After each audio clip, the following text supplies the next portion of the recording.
Welcome to the cafe. Today's short story is The Three Brothers. There was once a man who had 3 sons, nothing else in the world but the house in which he lived.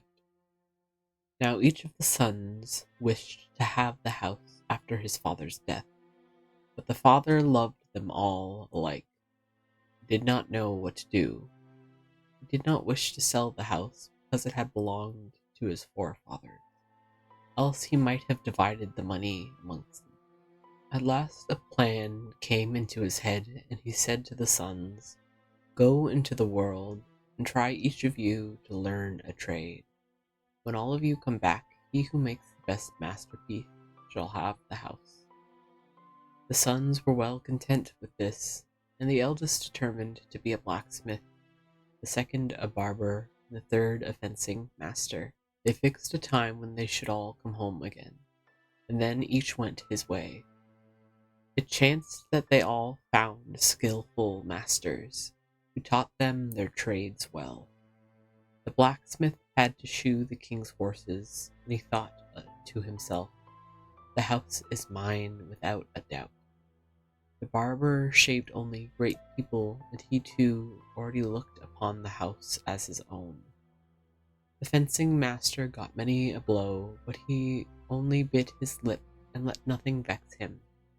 For, said he to himself, "if you are afraid of a blow, you'll never win the house."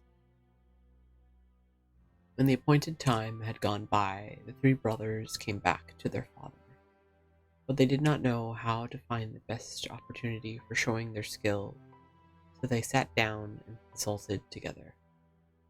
As they were sitting thus, all at once a hare came running across a field.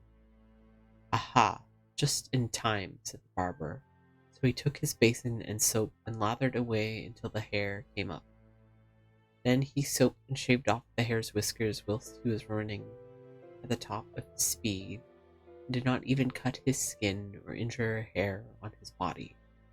"Well done," said the old man. "Your brothers will have to exert themselves wonderfully, or the house will be yours."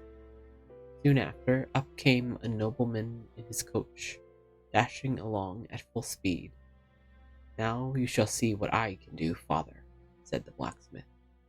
So away he ran after the coach, took all 4 shoes off the feet of one of the horses whilst he was galloping, and put on 4 new shoes without stopping him.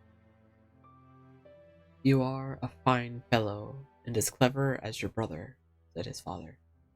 "I do not know to which I ought to give the house." Then the third son said, "Father, let me have my turn, if you would, please." And as it was beginning to rain, he drew his sword and flourished it backward and forward, above his head so fast that not a drop fell upon him.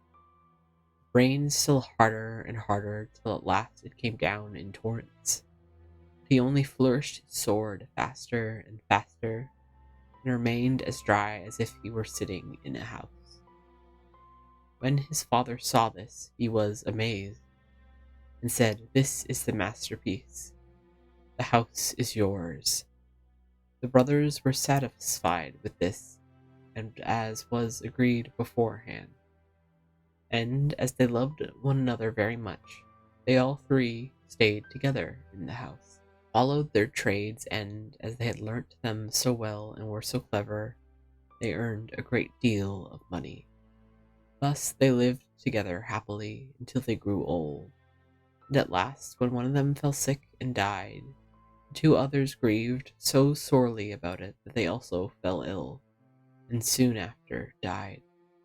And because they had been so clever and had loved one another so much, they were all laid in the same grave. The door is always open.